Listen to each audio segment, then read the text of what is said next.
Hello everyone, welcome back to my channel. इस video में हम लोग ये वाला जो रीशूट कॉन्टेस्ट हुआ है ना, 415, तो उसका जो थर्ड क्वेश्चन है ना, थर्ड और फोर्थ क्वेश्चन है, तो हम लोग थर्ड वाला करेंगे। ये थर्ड और फोर्थ क्वेश्चन सेम ही है। यही है चौथा भी, और चौथे में बस कंस्ट्रेंट ये थोड़ा और टाइट कर दिया है हम लोगों ने। तो मैं बताऊंगा आपको। थर्ड क्वेश्चन तो पूरा सॉल्व है, तो थर्ड क्वेश्चन मैं आपको समझा देता हूँ कि कैसे क्या पूछा है और कैसे करना है। फोर्थ क्वेश्चन थोड़ा सा सेगमेंट ट्री या फेनविक ट्री वाला जो अप्रोच से लगा के आप ऑप्टिमाइज कर सकते हो, फर्दर कॉम्प्लेक्सिटी यहाँ पे जो है बचा सकते हो। तो वो आप देख लेना। वैसे कॉम्पिटेटिव प्रोग्रामिंग वाली चीज़ें हैं वो, तो मैं ज़्यादा उस पर फोकस नहीं करूँगा। मैं थर्ड पे क्वेश्चन पे ज़्यादा फोकस करूँगा। तो इसमें क्या है ना, पूछा गया है, you are given an array of strings words and a string target. A string x is called valid if x is a prefix of any string in words। ठीक है। तो ये हम लोग को एक वर्ड्स दे रखा है अरे, इसमें बहुत सारी स्ट्रिंग्स हैं और एक टारगेट दे रखा है। ऐसे एक स्ट्रिंग होगी वो, ठीक है। तो इसमें लिखा है string X is valid if X is a prefix of any string in words. तो मतलब ये जो है ना, इसका कोई भी prefix, A B, A B C, और ये एक छोटा सा ए आएगा, ये सब जो है ये एक एक्स वैलिड है इफ प्रीफिक्स, मतलब उसकी प्रीफिक्स है वर्ड्स की। मतलब वर्ड्स में जितने भी है ना, सबकी जितनी भी प्रीफिक्स होंगी, ए, इसकी भी ए है, फिर ए, मतलब समझ है ना आप। सबकी जो प्रीफिक्स है, इन तीनों जो दे रखे हैं, सबकी जो प्रीफिक्स है वो वैलिड है। तो return the minimum number of valid strings. अब इनको मिनिमम नंबर ऑफ ये प्रीफिक्सेस है ना चाहिए, that can be concatenated to form target. तो ये हमें कॉन्कैटिनेट करके टारगेट बनाना है मिनिमम। ठीक है। If it is not possible to form the target, return -1। Prefix of a string is substring that starts from the beginning of the string and extends to the end of to any point within it। तो वही है, beginning से start होता है prefix और किसी भी point तक जाएगा, यहाँ तक जा सकता है, यहाँ तक जा सकता है, यहाँ तक। तो ये प्रीफिक्स है। अभी देखो इसमें आप देख सकते हो इनपुट है ये, तो इसमें इन्होंने आउटपुट क्या दे रखा है, 3। तो कैसे दे रखा है, prefix of length 2 of words 1। Words 1 क्या है, ये है, और इसका 2 क्या है, ए यहाँ तक है, ए, ठीक है। तो ए जो है, इसमें पहले हमने लिया, फिर इसके बाद 3 लेंथ का वर्ड्स 2 से लिया, बी सी डी।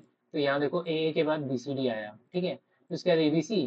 तो ए बी सी हमने कहाँ से लिया, ए बी सी ए पहले में आ जाएगा, तो वर्ड 0 है, तो ए बी सी यहाँ पे आ गया, ठीक है। तो ऐसे ये टारगेट बन जा रहा है, ऐसे बनाना है।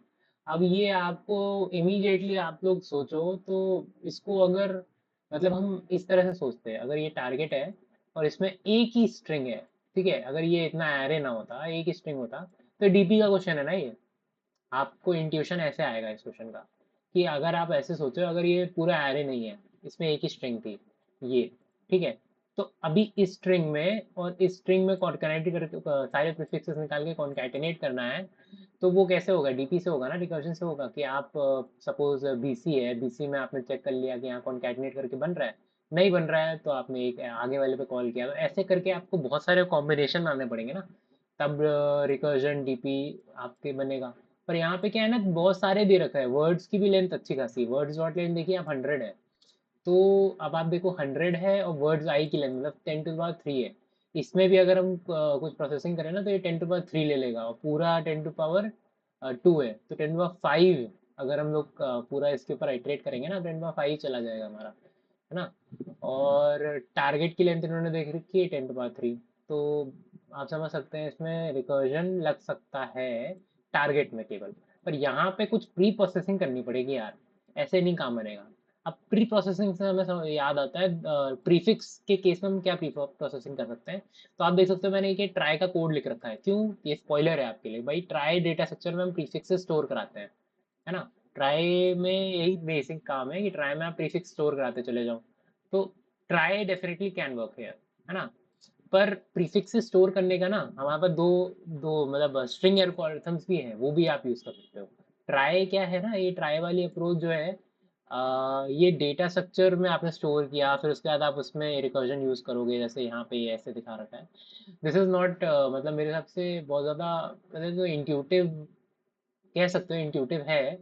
पर ना इससे ज़्यादा सिंपल तरीका मेरे को लगता है कि आप जो एल्गोरिथम्स दे रखी है ना, के एम पी एल्गोरिथम है, जेड एल्गोरिथम है, तो ये जो स्ट्रिंग मॉडिफिकेशन वाली एल्गोरिथम है ना, आप ये यूज़ करके प्रीफिक्सेस गेट कर लो। और फिर रिकर्जन यूज करो, है ना। तो मैं आपको समझाता हूँ ऐसा मैं क्यों कह रहा हूँ। आप इस एग्जांपल को देखो, इस एग्जांपल में देखो, ये वर्ड्स दे रखा है, इसमें ये दे रखा है टारगेट। तो अभी क्या है ना, ए बी ये इन्होंने एक ये ले रखा है स्ट्रिंग वर्ड जीरो का, उसके बाद फिर ही यही ले लिया है, मतलब वर्ड जीरो का फिर से ये ले लिया है, तो ये बन जा रहा है ना। तो इसमें पता है प्रॉब्लम क्या है, कि पाँच पाँच लेंथ का इन्होंने जो लिया है, इसमें ये भी तो ए बी ऐसे भी दे सकते थे, ए बी फिर ए बी फिर ए बी, तो इसमें पर हमें मिनिमम चाहिए, है ना। तो वो कैसे बनेगा, हमने उसके लिए ही इससे सेलेक्ट किया है पहले पांच। इसमें भी आप ऐसे कर सकते थे, ये तीन सॉरी ये तीन ले लिए और ये तीन ले लिए, तो ये क्या है ना, यहाँ पे रिकर्जन लग जा रहा है ना। और ये जो है ना, हम इसमें आइटरेट नहीं कर सकते बहुत ज़्यादा, अगर हम इसमें रिकर्जन लगाएं 10⁻3 10⁻3 10⁻2, तो ये बहुत ऊपर जाता नहीं दिख रहा है सबको मल्टीप्लाई करोगे तो, है ना। तो this definitely will not work. तो आपको क्या करना पड़ेगा, यहाँ पे इस पे कुछ प्री प्रोसेसिंग तो करनी है, और मेरे अकॉर्डिंग आप मैंने जो वहाँ पे कॉन्टेस्ट में यूज़ किया था वो जेड एल्गोरिथम था। तो Z algorithm is the way. Z algorithm क्या करती है ना, हमें प्री प्रोसेसिंग करके मैं आपको जेड एल्गोरिथम चैट जीपीटी से पूछ के दिखाता हूँ। जेड एल्गोरिथम उसकी डेफिनेशन क्या है, डेफिनेशन, तो Z algorithm definition calculate prefix, तो वो वाला मैं इसमें पूछूंगा, ये बता देखते हैं क्या बताता है। हाँ, तो it is written Z algorithm linear time string matching algorithm use to calculate Z array. तो अभी जेड एरे क्या होता है वो भी देखते हैं। जैसे एग्जांपल दे दिया है एक, देखो बहुत अच्छा था। इसमें लिखा है लेट्स कंसिडर द स्ट्रिंग, ये दे रखी है A B C A B C A B. इसमें जेड एरे क्या, देखो अब मैं समझाता हूँ। ये जेड एरे क्या कर रहा है, ये 0 0 0 है। क्या करते हैं ना हम लोग, शुरू के प्रीफिक्सेस से कंपेयर करते हैं स्ट्रिंग के, तो वो मैं समझाता हूँ कैसे। तो शुरू के प्रीफिक्सेस से कंपेयर करेंगे, और इट इज द कहाँ पे, यहाँ कहीं डेफिनेशन नहीं दी है इसमें भी। हाँ ये दिए, देखो for a string S of length S, ठीक है ये स्ट्रिंग है, इसकी लेंथ एन है। The Z array of for the string is the N array of length N where the value at position Z I. मतलब अगर ये है पोजीशन जीरो, ये जो है represent the length of the longest string starting from S I that is also prefix of X. तो इसका क्या मतलब हुआ, लेंथ ऑफ द लॉन्गेस्ट सब स्ट्रिंग स्टार्टिंग फ्रॉम एस आई, मतलब ये जो है ना इस इंडेक्स से यहाँ मतलब जैसे अगर आप यहाँ पे हो 5 पे हो, यहाँ इसके आगे आप जिस भी इंडेक्स पे, इस इंडेक्स पे हो, तो ये कौन सा 0 1 2 3, तो 0 1 2 3 इस इंडेक्स पे अगर आप हो, यहाँ से लॉन्गेस्ट सबस्ट्रिंग कौन सी है from S I that is also prefix of X. तो प्रीफिक्स यहाँ पे देखो ए बी सी है, ठीक है, एक प्रीफिक्स ये है, और आप इस इंडेक्स पे थे, मतलब फोर्थ इस इंडेक्स पे थे, आपको ये भी तो एक मिल जाएगा ना जो प्रीफिक्स के इक्वल है। शुरू में 0 1 2 पे एक ये ए बी सी पड़ा है, और इस इंडेक्स पे आगे आपको ऐसा ए बी सी और मिल रहा है। तो इस इंडेक्स पे इसीलिए वैल्यू क्या है, 3 है। अ, अच्छा ये 5 है क्योंकि लॉन्गेस्ट है, देखो यहाँ पे मैंने यही गलती कर दी, ये 3 बोल रहा हूँ मैं, क्यों, क्योंकि ये एक प्रीफिक्स है, पर इसमें लॉन्गेस्ट बोल, इसमें वैल्यू क्या आएगी जेड आर में हमारे, लॉन्गेस्ट आएगी।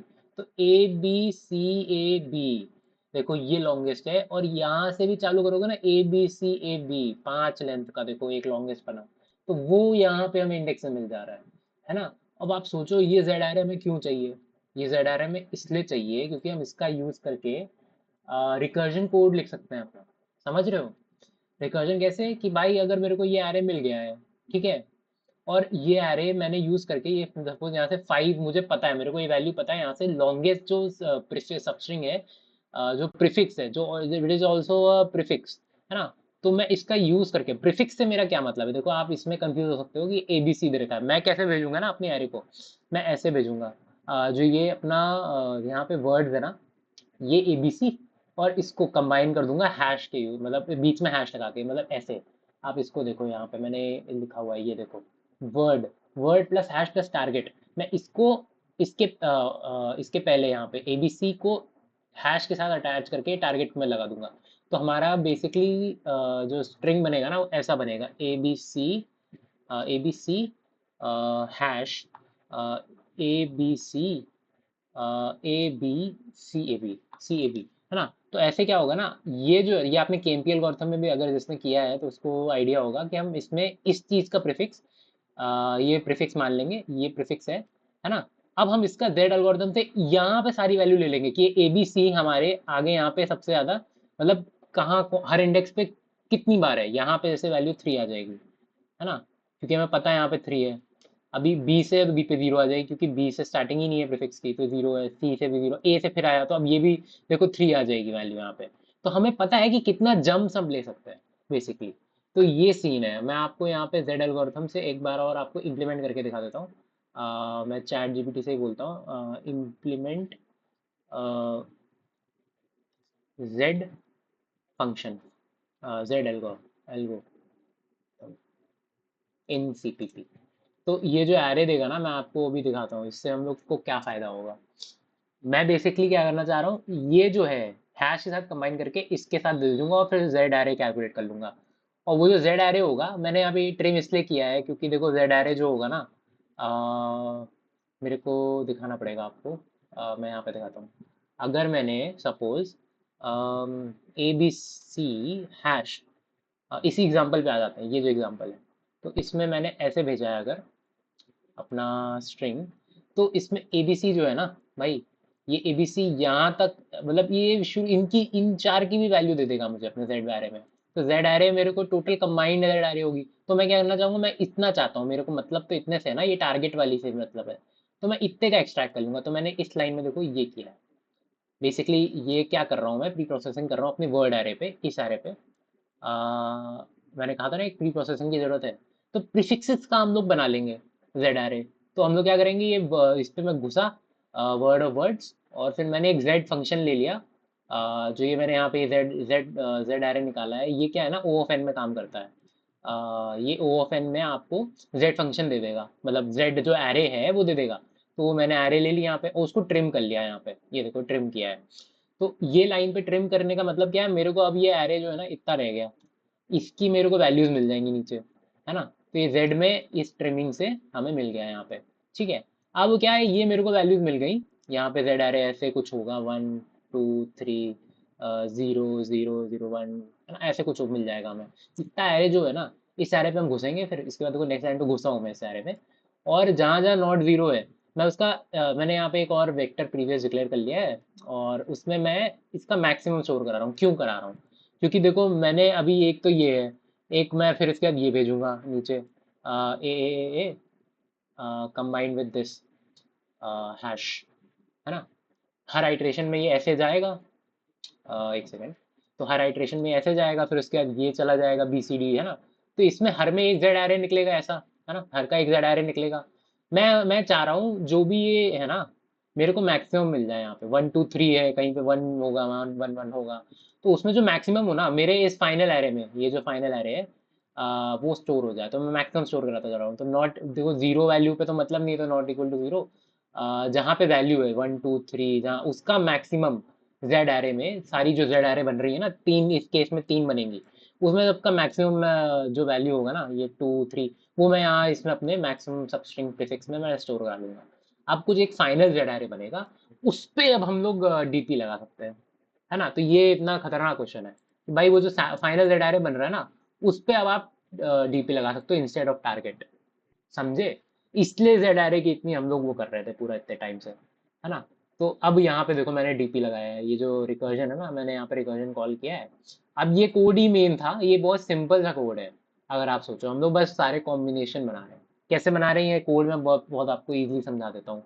क्या कर रहे हैं हम लोग, तो बेसिकली क्या कर रहे हैं, ये जो लाइन देखो, ये लाइन पे देखो और करो, बाकी सब भूल जाओ। ये जो लाइन है ना, ये क्या कर रही है, मैंने आपको बताया था ना, हम लोग को अब जरूरत टारगेट की भी नहीं है। अब हम लोग ने ये निकाल लिया है ना, हम लोग रिकर्जन में केवल इसी को यूज करेंगे, इसी को पास कर देंगे। ये डीपी तो ऑप्टिमाइजेशन के लिए, ताकि सारे टेस्ट केस पास हो जाए। और इंडेक्स, हर इंडेक्स चूज करना है नहीं चूज करना है। तो उस हिसाब से क्या है यहाँ पे, हम लोग क्या करेंगे, ये लूप देख रहे हो, हम लोग क्या करेंगे, जंप्स करेंगे।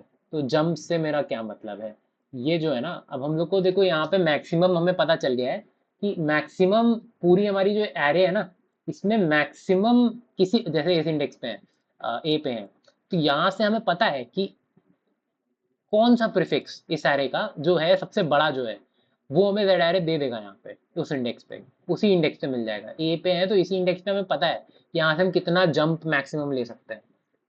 प्रीफिक्सेस एरे है ना क्योंकि हमारे पास, पर क्या प्रॉब्लम क्या है ना, आप सिंपल लॉजिक लगाओ ब्रेन से कि अगर यहाँ पे 5 दे रखा है तो कुछ लोग सोचेंगे यहाँ पे, अगर जेड आरे में देखो, सपोज यहाँ पे मैं बोलता हूँ, मैं क्या कह रहा हूँ, यहाँ पे 5 दे रखा है तो कुछ लोग सिंपल नाइव लॉजिक लगाएंगे, और यहाँ पे सपोज 0 0 0 है, नाइव लॉजिक लगाएंगे कि मैं 5 जंप कर जाता हूँ ना भाई, मैं 5 जंप कर लिया, मैं यहाँ पे आ गया, उसके बाद मेरे को सपोज कुछ भी बना तो कॉम्बिनेशन करके मैं एन पे आ गया, यहाँ पे आ गया, तो बस मेरा काम हो गया, मिनिमाइज हो गया, क्योंकि मेरे को मिनिमम नंबर चाहिए, तो मैं 5 को ही क्यों ना यूज कर लूँ। पर प्रॉब्लम क्या है ना, अभी ये केस देखो, इस केस में सारा समझ में आ जाएगा कि भाई मैं यहाँ पे अगर इसको ए बी ए ले लूँ,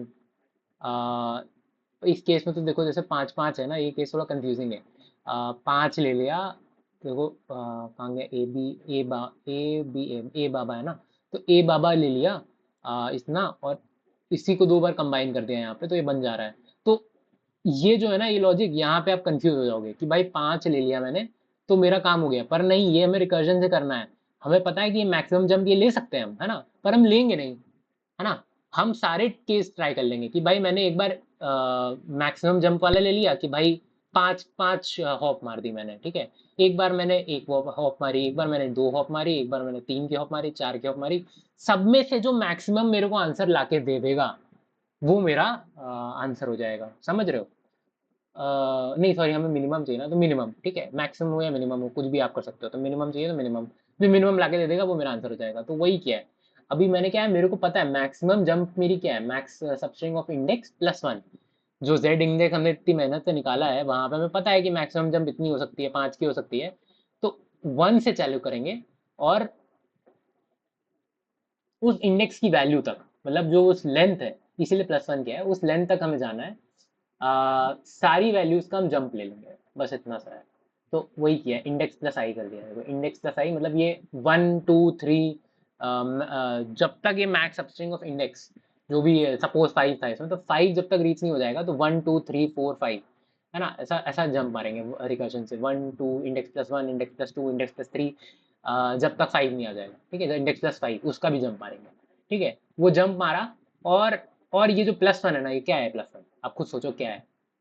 +1 क्या है कि मैंने यहाँ पे ये कंसिडर कर लिया है, ये अपना प्रीफिक्स, ठीक है, इंडेक्स +1 किया, तो मतलब ए ले लिया मैंने, सपोज यहाँ पे केवल ए ले लिया मैंने, अभी इंडेक्स +1 कर रहे हैं, तो अब हमें ये इतने पे जाएंगे, ठीक है। अभी जब इंडेक्स +2 कर रहे थे, यहाँ पे इंडेक्स +2 कर रहे थे, तो इसका मतलब क्या है, हमने इतना कंसिडर कर लिया है, अब हम इतने एरे पे चेक करेंगे, है ना। तो अगर इतना कंसिडर कर लिया है तो इसका +1 होगा ना, ये प्रीफिक्स हमने कंसिडर कर लिया है, तो ये +1 हो गया, ए है तो ये कंसिडर कर लिया है, तो ये +1 हो, इसका +1 है ये, ठीक है।